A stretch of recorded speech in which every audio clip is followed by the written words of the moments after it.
औज़ु बिल्लाहि मिनश शैतानिर रजीम। बिस्मिल्लाहिर्रहमानिर्रहीम। अल्हम्दुलिल्लाहि रब्बिल आलमीन। अस्सलातु वस्सलामु अला अशरफिल अंबिया वल मुरसलीन। अम्मा बाद।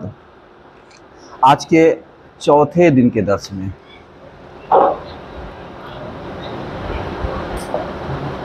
चौथा दर्स, और आज तारीख कितनी है? 7 अलैहिस्सलाम।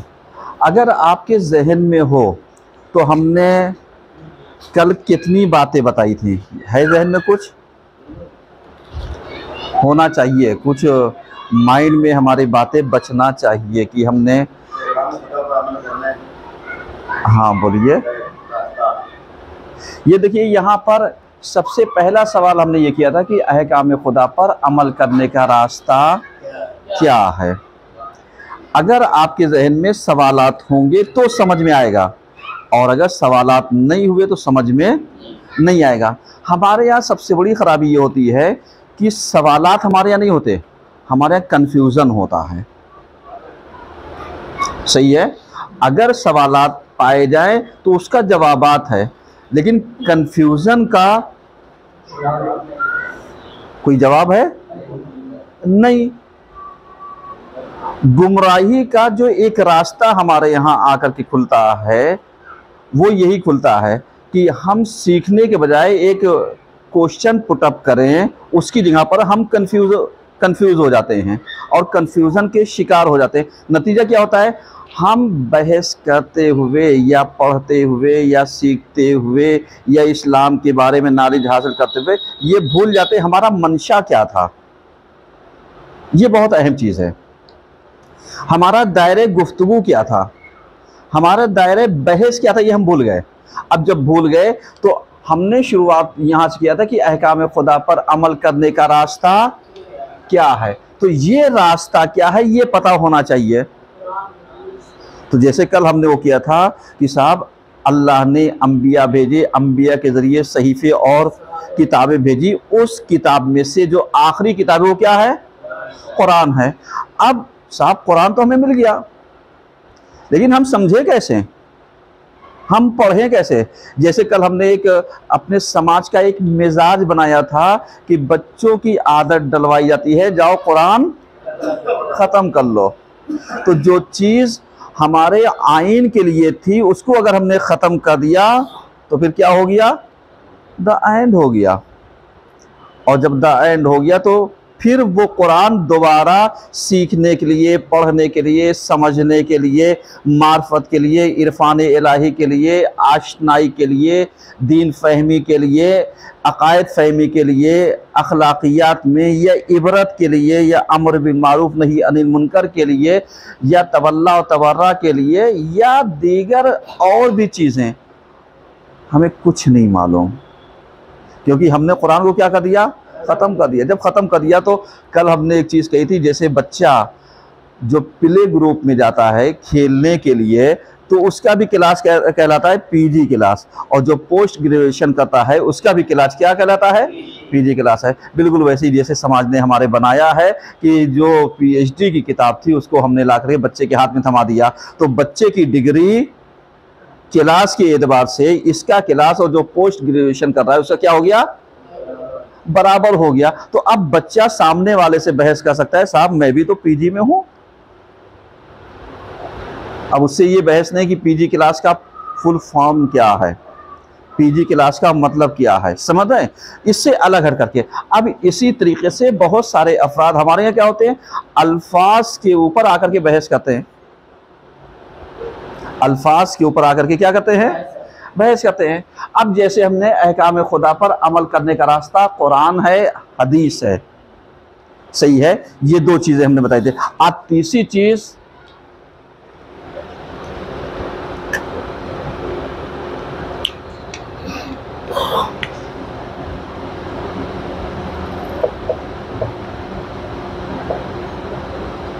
सीरत मासूमीन हमें दीन के समझने के लिए है। आज हम सीरत मासूमीन की जगह फ़ज़ाइल मासूमीन को समझना चाहते हैं। हम सीरत मासूमीन की जगह फ़ज़ाइल मासूमीन सुनना चाहते हैं। इस्लाम क्या कहता है? दीन फहमी के अगर चाहिए, अहकाम पर अमल करने का रास्ता तलाशना है तो क्या मिलेगा? सीरत मासूमीन। आज हमारे समाज का मिजाज क्या है? फ़ज़ाइल मासूमीन। अब जब फ़ज़ाइल मासूमीन हुआ तो सीरत मासूमीन कब मिलेगी? बिल्कुल वैसे ही जैसे आप में से कोई हमारे सवाल का जवाब जल्दी जल्दी देता हो, बस हम उसके तारीफों के पुल बांधते रहें और हम कहें क्या कहने आपके, आप बोले तो फूल झड़ते हैं। आपकी पर्सनालिटी क्या है, आपका इल्म क्या, आपका हुनर क्या, आप कितने इंटेलिजेंट पाए जाते हैं, आप कितने ज़हीन हैं, आप कितने समझदार हैं, आप कितने फ़हीम हैं। मतलब हम इला आखिर आपकी तारीफ़ों का एक पुल बांधते रहें। आप फूल करके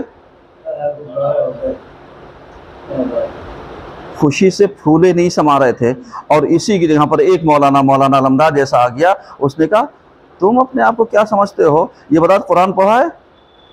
ऐसी बातें कर रहे हैं। मासूमीन के फ़ज़ाइल सुनने के लिए हम आए या कुरान पढ़ने के लिए आए हैं? समझ में आ रहा है? और उसके बाद उससे कहा थोड़ा सा और को या अहकाम ऐसी बातें कर रहे हैं। नमाज हम इमाम के पीछे पढ़ लेंगे, आप कौन होते हैं कि आपके पीछे हम नमाज पढ़ें?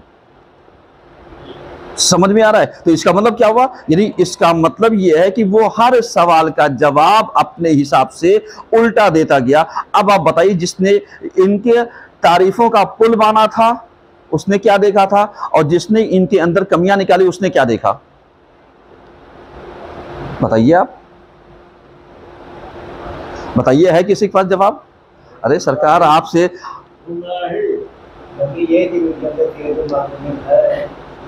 हाँ बोलिए जरा सा। आज हमारा समाज किधर जा रहा है? फ़ज़ाइल मासूमीन। हम आपसे है, खराबी तो यहीं पर है ना, खराबी यहीं पर है जहां पर वो प्रैक्टिकल लाइफ में आना नहीं चाह रहा है।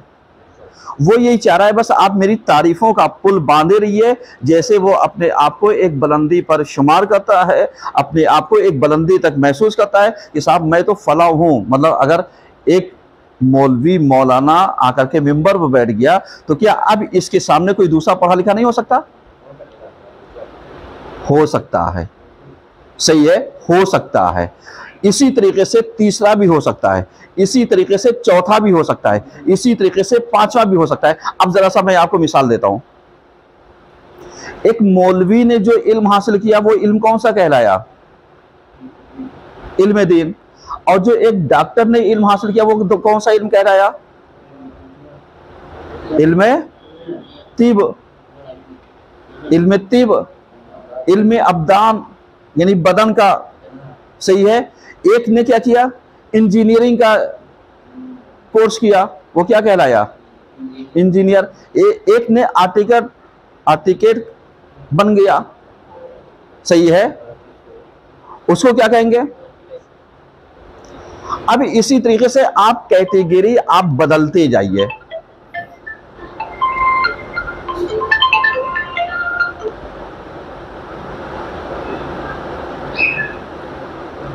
जब आप इन चीजों को बदलते चले जाएंगे तो अब क्या खाली ये मौलवी कहे जो कुछ मुझे आता है मैं ही काफी हूं, ये जो डॉक्टर है ये कहे मैं ही काफी हूं, ये जो इंजीनियर है कहे मैं काफी हूं, वो कहे मैं काफी हूं।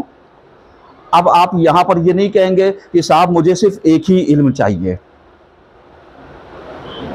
लफ्ज़ इल्म पर आइएगा, एक ही इल्म चाहिए। यहां पर हमें समझ में आता है अल्हम्दुलिल्लाह, यहां पर यह चीज समझ में आती है। लेकिन जब हम डॉक्टरी के इल्म में हम जब घुसते हैं तो आप बताइए, कोई नाक का अलग है, कान का अलग है, दिमाग का अलग है, बदन का अलग है, गले का अलग है, हार्ट का अलग है, हड्डियों का अलग है, सही है, कोई पेट का अलग है, कोई सर का अलग है, कोई एक जनरल है, कोई स्पेशलिस्ट है, कोई कुछ है, कोई कुछ है। यहां पर हम ये नहीं कहते साहब हम खाली यही एक डॉक्टर को दिखाएंगे, दूसरे के पास नहीं जाएंगे। यहाँ पर हम एक ऑब्जेक्शन नहीं करते कि साहब यहाँ पर डॉक्टरी तो एक ही चीज है, इनमें आपस में इख्तिलाफ क्यों है। हमने इनसे पूछा भैया मेरे सर में दर्द होता है, उन्होंने एक ड्रेसिन उठाई दे दी, लेकिन सर का दर्द नहीं हुआ। दूसरे क्या कहे कि ये, उन्होंने कहा भैया एक्सरे कराओ, तीसरे का MRI कराओ, चौथे ने कहा पता लगाओ दिमाग में कोई चीज, तो अब कहेंगे भैया डॉक्टर ये भी डॉक्टर, ये भी डॉक्टर, ये भी डॉक्टर, वो भी डॉक्टर, वो भी। अब बताइए इन डॉक्टर के पास इख्तिलाफ क्यों है? जवाब क्या होगा आपका?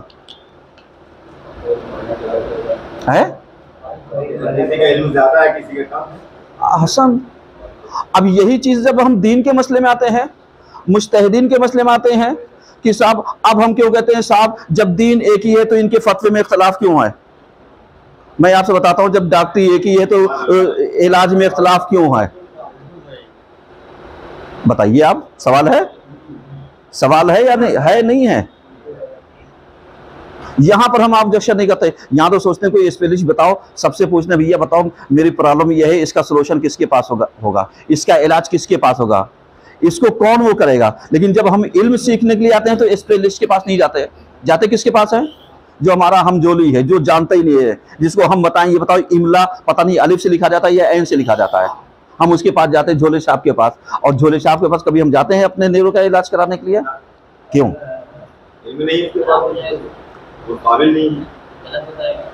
गलत बताएगा, जान का खता है, जाएंगे नहीं।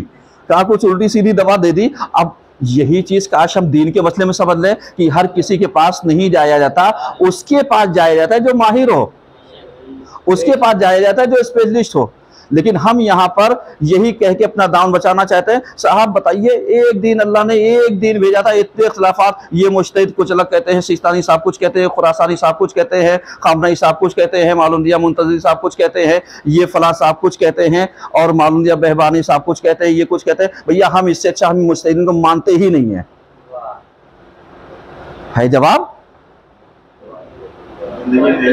हम मानते ही नहीं है। अब उसके बाद आइए, ये तो बहुत दूर हो गए, हम अपने शहर की एक मिसाल देते हैं। आपको एक मसला मौलाना नमराज पूछे, उन्होंने जवाब कुछ और दिया, जाकर के किसी दूसरे पेशवा से पूछिए, उन्होंने जवाब कुछ और दिया, तीसरे से पूछिए जवाब उन्होंने कुछ और दिया, चौथे से पूछिए जवाब कुछ और दिया, पांचवें से पूछिए। आप कहेंगे बताओ सब इमाम जुमा हैं और इनको यही नहीं पता, एक सवाल हमने इनसे पूछा, एक सवाल इनसे पूछा, एक सवाल इनसे पूछा, एक सवाल इन्होंने जवाब कुछ दिया, उन्होंने जवाब कुछ दिया, उन्होंने जवाब। अब हम ये भूल गए कि इनसे जिस कंडीशन पर सवाल किया था उस कंडीशन को हमने उससे नहीं बताया, उससे जो सवाल किया था हमने इस कंडीशन पर जो इन्होंने जवाब दिया था उसको हमने नहीं बताया। तीसरे से जो हमने बताया, इन दोनों से जो जवाब था उससे अलग हट करके वो किया तो उसने जवाब अलग बता दिया। अब चौथे के पास गए तो हम होशियारी के साथ गए कि अब देखें ये सही बताते हैं या गलत बताते हैं। वहां सीखने के लिए नहीं गए, वहां उसका टेस्टर लगाने के लिए गए,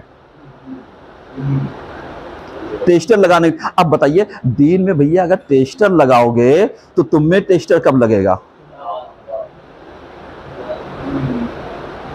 तुम्हें भी तो टेस्टर लगना चाहिए ना, तुम्हें भी तो पता होना चाहिए कि साहब अगर हम कोई चीज सीख रहे हैं, जैसे कुरान हम आपसे पूछते हैं, ये तो एक अलग बात है कि अभी हम एक जाविये में पहुंच गए हैं, लेकिन कुछ समझाने के लिए ताकि आप इस चीज को क्या कीजिएगा, समझिए। लेकिन अगर हम आपसे अभी पूछें जलाली साहब आपको कुरान पढ़ना आता है? क्यों नहीं आता? सादिक भाई आपको आता है? क्यों नहीं आता? रियाज साहब आपको आता है? क्यों नहीं आता? साहब फखरी साहब आपको आता है? कहा क्यों नहीं? कहा अली साहब आपको, कहा उनके साहब, कहा अली अहमद भाई आपको आता है? फला साहब आपको आपको आपको कहा हाँ आता है। हमने कहा आप जो कुरान पढ़ते हैं बताइए कौन सा पढ़ते हैं? नाजरा पढ़ते हैं, तहरीर पढ़ते हैं, रस पढ़ते हैं, ये पढ़ते हैं, वो पढ़ते हैं, वो पढ़ते हैं। यानी जो क़िरात की 7 किस्में थी, हमने 7 किस्म की क़िरात का नाम ले लिया, आप गायब हो गए। में कहेंगे ये कौन सी बात होती है? हाँ देखिए, यही तो हम कह रहे हैं और बताना क्या चाह रहे हैं, यही तो बताना चाह रहे हैं। कुरान आप भी पढ़े, कुरान ये भी पढ़े, कुरान वो भी, कुरान वो भी, वो भी, वो सब कुरान पढ़ रहे हैं। लेकिन जब हम आते हैं कहते हैं साहब आप कौन सा पढ़ रहे हैं? नाजरा कर रहे हैं, तरतील से पढ़ रहे हैं, रस्त कर रहे हैं, यह इलाखिर और भी मालूम भी। आप मिस्र में चले जाइए तो हम यहाँ पढ़ते हैं वश्शम्स वज़ुहाहा, तो कहेंगे वश्शम्सी वज़ुहैहि वल क़मरी इज़ा तलैहि वन नहारि इज़ा जल्लैहि, तो आप कहीं गलत पढ़ रहे हैं। आप बताइए, आपके पास है जवाब इसका? कहेंगे साहब बताइए, एक ही कुरान है और ये अलग अलग और मालूम लिया। और अगर हमारे यहाँ सुन्नी शिया की बहस हो जाए, कहेंगे साहब और हम कहेंगे वलद्दालीन, अटक गए। अब बताइए अल्लाह ने क्या भेजा था? ज़ाद था, दाद था, अटक गए। आप बोलिए।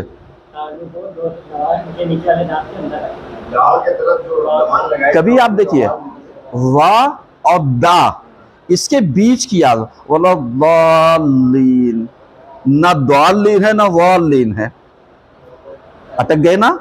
इसीलिए पैगंबर की हदीस मिलती है कि मैं अरबों में सबसे अच्छा वाद को अदा करने वाला हूं। अब हम इसी में अटक जाएं। साहब बताइए, हम जो ये नमाज पढ़ने के लिए मौलाना साहब कहते हैं वलद्दालीन, अब बताइए ये तो पता नहीं जो से पढ़ रहे थे, जाल से पढ़ रहे थे, ज़ाद से पढ़ रहे थे, जे से पढ़ रहे थे, पता ही नहीं चला। इनकी क़िरात सही नहीं, अब तो हम पढ़ ही नहीं सकते नमाज। क्या होगा? काबिल ज़्यादा हो गए ना, जबकि यही बोल गए पता नहीं क्या है, वलद्दालीन है, वलद्दालीन है, वलद्दालीन है, क्या है?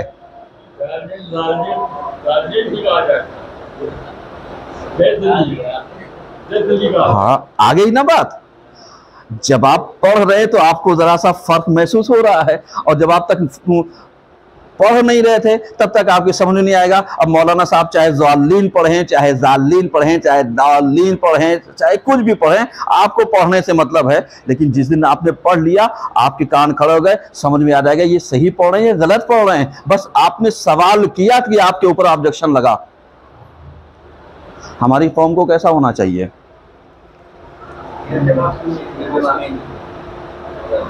आदि की चीज के फज़ाइल मौला। फज़ाइल मौला क्या पढ़ना गुनाह है? नहीं, गुनाह नहीं है। अजान हो रही क्या? रोक दीजिए जरा सा। देखिए, अगर कोई सवाल हो तो आप मुझसे पूछ सकते हैं, और अगर नहीं समझ में आता तो आप मेरी वीडियो के लिए फिर सुनिए, ग्रुप मौजूद है, उसमें सवालात आप डालिए क्लास के मुतालिक, उल्टे सीधे सवालात नहीं, ताकि आप स्टेप बाय स्टेप आइए।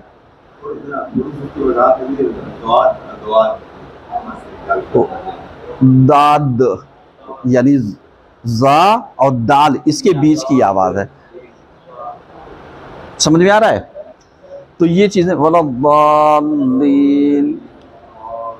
खैर हाँ आ गया ना फर्क। ahsant, ahsant, समझ में आ रहा है? आ गया ना फर्क। लेकिन कभी कभी जब हम इस चीज़ को पढ़ना सीखते हैं, जैसे हमें याद है रमज़ान में शायद 3-4 साल 5 साल पहले हमने कुरान की क्लास रखना शुरू की थी। हमने कहा था नमाज हम सही कराएंगे, तो बहुत सारे लोगों ने कहा था क्या सही कराएंगे, हमें तो अलहम्दु आता है। हमने पढ़वाया तो फिर क्या निकला? तो यही तो, इसी चीज के तो खुशफहमी हम शिकार हैं। अब यहाँ पर सुनिए जरा सा, यहाँ पर सीरत मासूमीन हमें सीखना चाहिए था। सीरत मासूमीन के अंदर क्या पोशीदा है?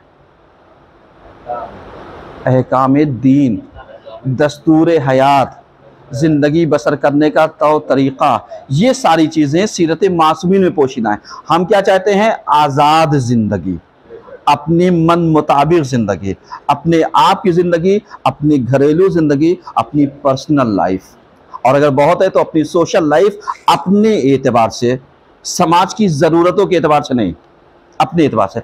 अब ये तीसरी चीज़ हो गई, यानी सीरत मासूमीन। अब सीरत मासूमीन को कभी कभी हम कैसे समझेंगे? साहब हमारा और पैगंबर और आले पैगंबर के बीच में तकरीबन 260 साल का फासला पाया जाता है। हमें कैसे पता चलेगा? हमें क्या मालूम कि पैगंबर ने क्या कहा? तो अब आप जानते हैं यहां पर हम कैसे समझेंगे?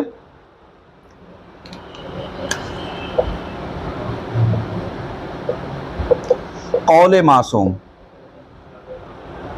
फेले मासूम,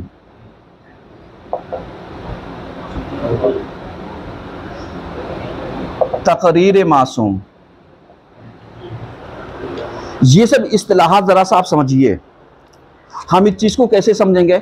ऐसे समझेंगे, इधर देखिए, नजर आ रहा है ना, यहां पर सीरत मासूम ने कौल मासूम, मासूम ने कहा क्या है, इसे कहते हैं कौल, जिसे हमारी जबान में कहते हैं हदीस। कौल मासूम, मासूम ने क्या कहा। उसके बाद फेल मासूम, मासूम ने किया क्या। अब जो जो उन्होंने किया वही वही हम भी करते जाएंगे। हम आपको एक उदाहरण देते हैं जरा सा। हदीसें पाई जाती हैं कि मोमिन मोमिन से 3 दिन तक नाराज नहीं होता। सुनी है ना? सुनी है। हम आपसे जरा सा सवाल करते हैं, जनाब सैयदा 3 दिन से ज्यादा नाराज थी, कम नाराज थी?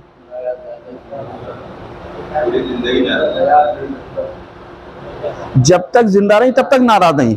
क्या इनके बारे में कोई पैगंबर की हदीस ला करके इनको सुनाएगा कि साहब जो मोमिन होगा वो 3 दिन से ज्यादा नाराज? आप कहेंगे कैसी बातें कर रहे हैं, ये नाराजगी वो वाली नाराजगी नहीं जो तुम सोच रहे हो कि जहां मन मुटाव हो गया। यहां पर सही और गलत की बात है, तो जहां सही और गलत होता है वहां 3 दिन के मोमिन नहीं देखा जाता। समझिएगा, वहां 3 दिन के मोमिन वाली हदीस उसके ऊपर नहीं चिपकाई जाती, क्योंकि वहां पर सही और गलत जुदा है।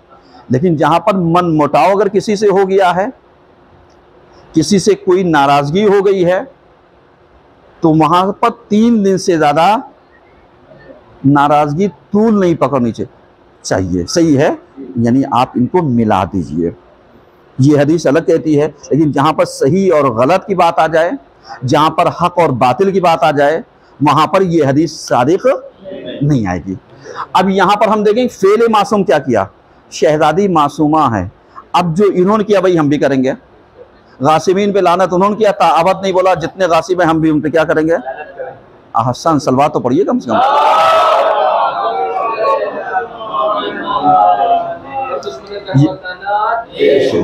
यहां पर ये फेले मासूम हो गया, और बहुत सारे अमल हैं, मतलब एक एक चीज। आइए उसके बाद तकरीर मासूम। तकरीर वो वाली तकरीर नहीं जिसे हम तकरीर कहते हैं कि साहब आपकी तकरीर बहुत अच्छी है। यहाँ पर तकरीर का मतलब स्पीच नहीं है, यहाँ पर वो अमल है कि मासूम के सामने अगर हम कोई काम अंजाम देते हैं और मासूम ने उसके ऊपर कोई ऑब्जेक्शन नहीं किया, कोई एतराज नहीं किया, कोई वहां पर हमसे बात पूछ नहीं किया, तो वो काम हम कर सकते हैं। समझ में आया?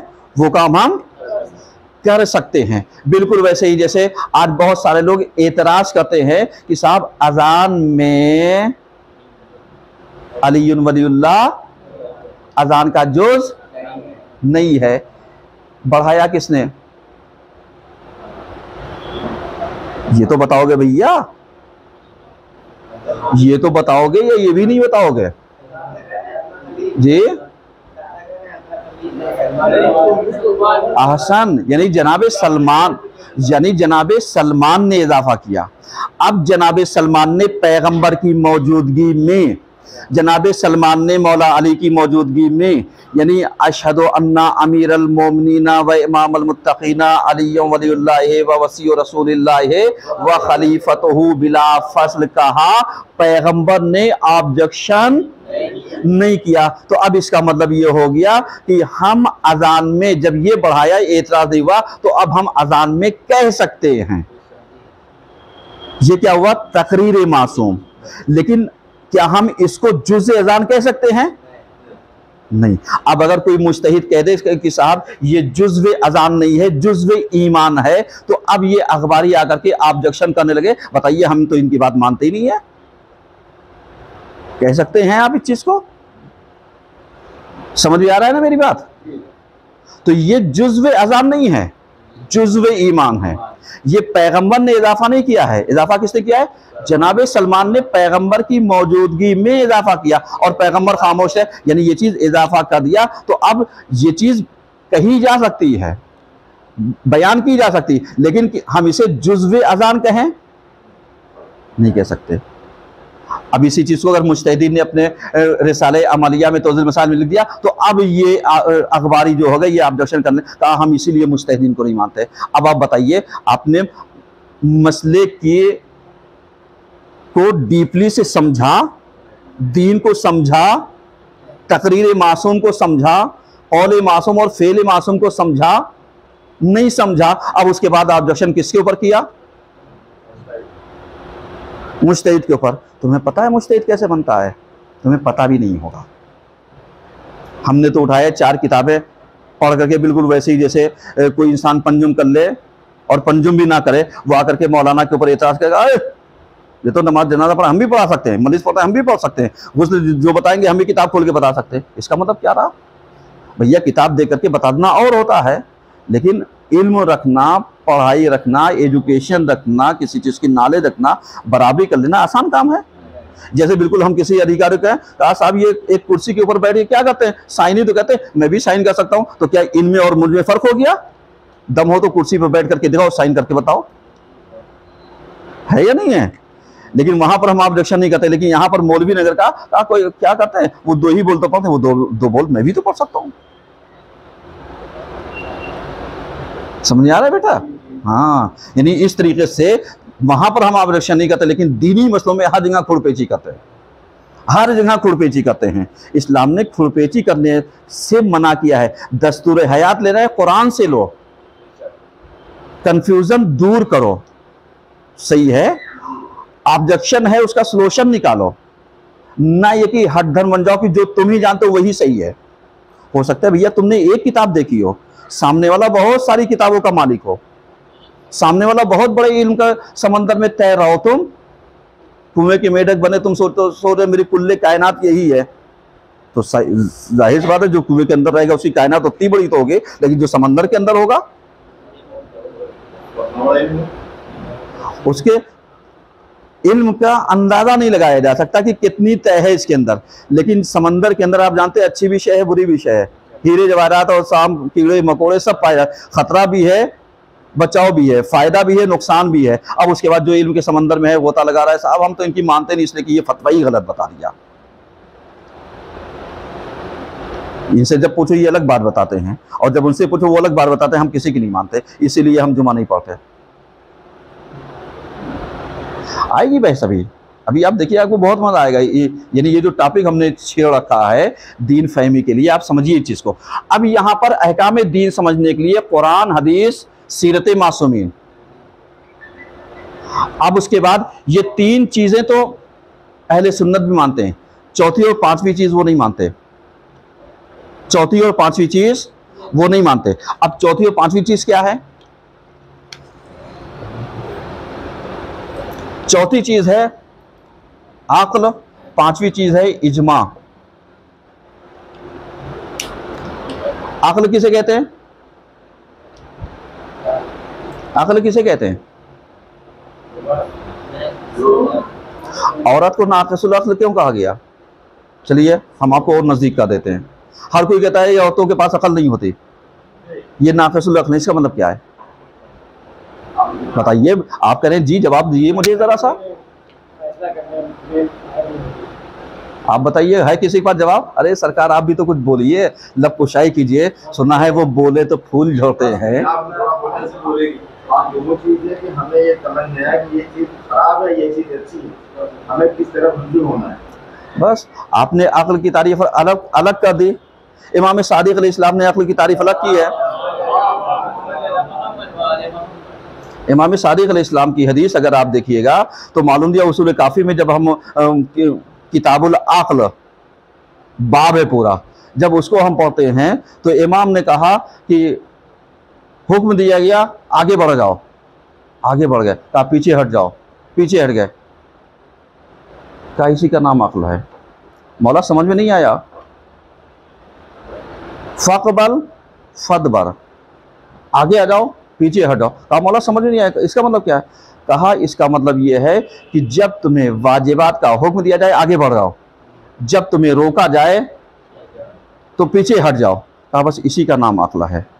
औरत को नाक़िसुल अक़्ल क्यों कहा गया? क्योंकि उसके हर महीने चंद दिन की इबादत में कमी रह जाती है, उस इबादत की कमी की वजह से उसे नाक़िसुल अक़्ल कहा गया। ना ये कि उसकी समझ में कमी है, उसकी फहम में कमी है, आपकी अकल 1.5 किलो की, उसकी अकल 1.25 किलो की है, ऐसा कुछ नहीं है। पहले लोगों ने बात सुनी, बताइए आप जरा सा।